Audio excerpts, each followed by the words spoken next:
निशुम्भ शुम्भ गर्जनी प्रचण्ड मुण्ड खण्डिनी वने रणे प्रकाशिनी भजामि विन्ध्यवासिनी।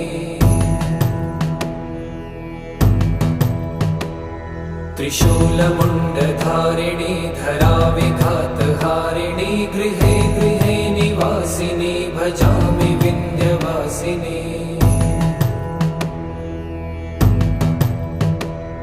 दरिद्र दुःखहारिणी सदा विभूतिकारिणी वियोगशोकहारिणी भजामि विन्ध्यवासिनी।